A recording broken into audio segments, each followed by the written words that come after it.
What does a jojoba plant actually look like?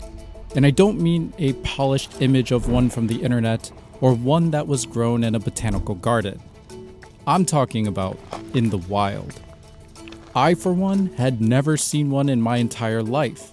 And since the main ingredient in our very first skincare product is jojoba oil, I kind of felt like it was my duty to find one in the Sonoran Desert. Mistakes were made, shots were taken, and beautiful landscapes were gazed upon. So if you're wanting to hop in on this journey with us today, grab a coffee, kick back and relax, and let's dive into the Ajo Mountains of Arizona.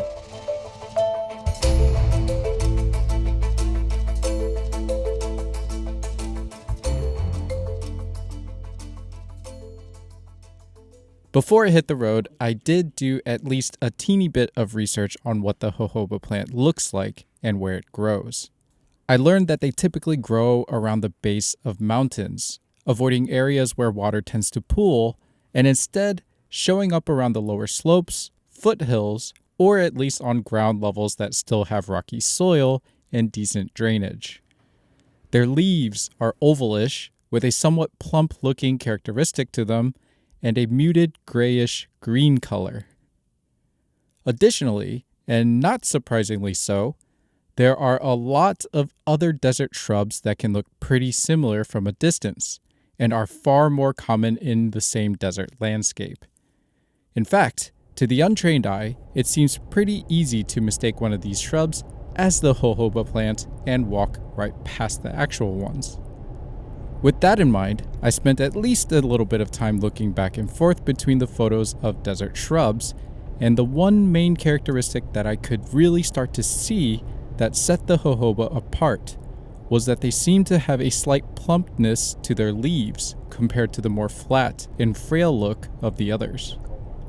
All of this was just what I could speculate from pictures, and with only these handful of notes, and probably way too much confidence, I charged into the desert to begin my search. All right, me and Clara are currently in the Organ Pipe Cactus Monument. Organ Pipe Cactus Monument. Yes, that's where we are. My mission today is to find a real-life wild jojoba plant. I don't know if we're actually going to find one or not, but apparently they exist here. And if I do find one today, then I will be taking some photos and videos with Yana there. Let's do it. Believe it or not, the desert we're in is actually where the jojoba plant originated, the Sonoran Desert. And while it was born here, due to popular demand, the plant today is also being cultivated in other parts of the world, like Australia, Argentina, Israel, Peru, and more. And as I so enthusiastically tried to say earlier, this particular area is called the Organ Pipe Cactus National Monument, a place that is very well known for these cacti with, well, organ pipe shapes. They're in the same family as the iconic saguaro cacti, but are in fact a different species. There are obvious physical differences, with the organ pipe expanding into multiple tubes at the base, while the saguaro cacti branching off after growing a single tall stem. The organ pipes also tend to be a little more sensitive to cold than the saguaro, and while both species do live pretty long, the saguaro have a slightly longer lifespan, living anywhere between a few decades longer up to about 100 on the extreme end. Now, before I jump back into my search for a jojoba plant, I did want to take a second to explain this.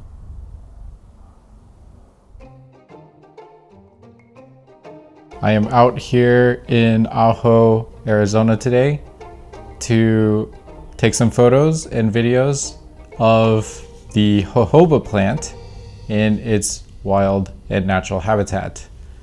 I wanted to do that with the Yana bottle, but I really messed up. Of all the things that I brought with me on this trip, I forgot the bottle itself. Luckily, my partner Clara brought a little travel size bottle that is one of our prototypes, but the problem that you can kind of see here is that during the trip things got kind of moved around, and then the little label itself kind of got messed up. So we're going to try and make the best of the situation we have right now. So we just came back from the Family Dollar in town, and I found these stickers and these Sharpies. So definitely not the most ideal situation, but gotta do what we gotta do. And there I went, washing off the label of prototype number 13.2 and redrawing our logo on a sticker. This is what our actual bottle looks like. And you know what? I think that what I ended up drawing really wasn't all that bad. In fact, one might say it's indistinguishable from the real thing. Perhaps even an upgrade.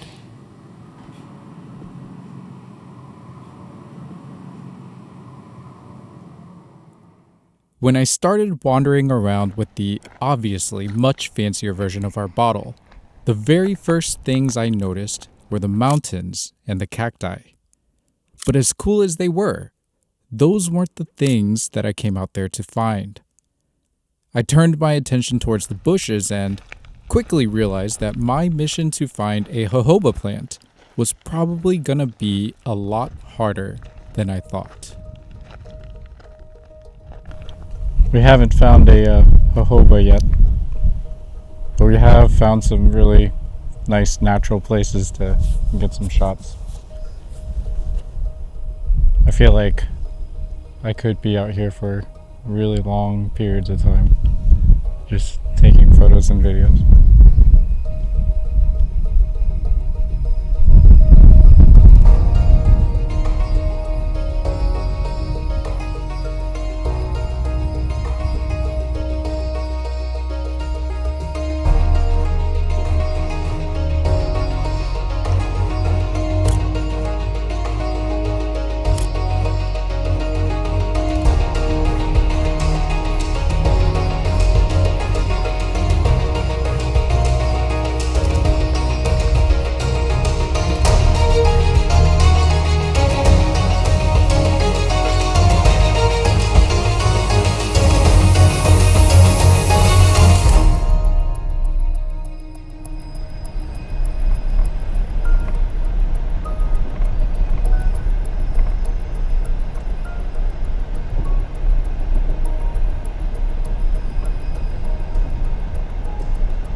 There are these, like,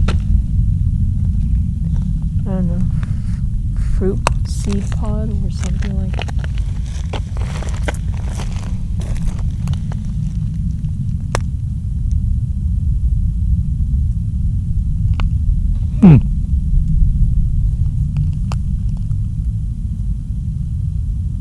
Is it? The leaves here looks good in terms of the color. Not like right here they kind of have the more eucalyptus color.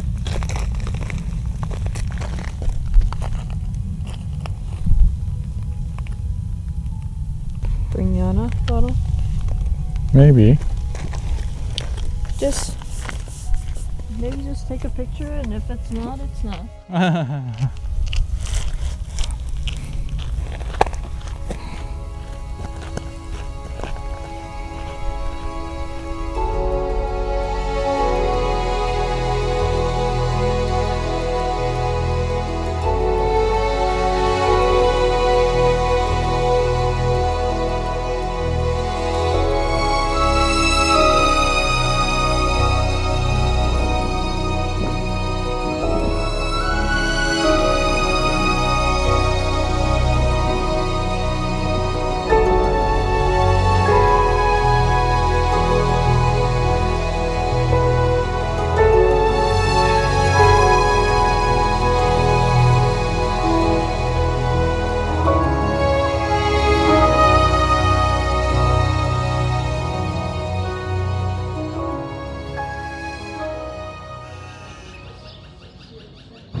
After getting back to town and doing a little more research, it turns out that what we found actually were jojoba plants.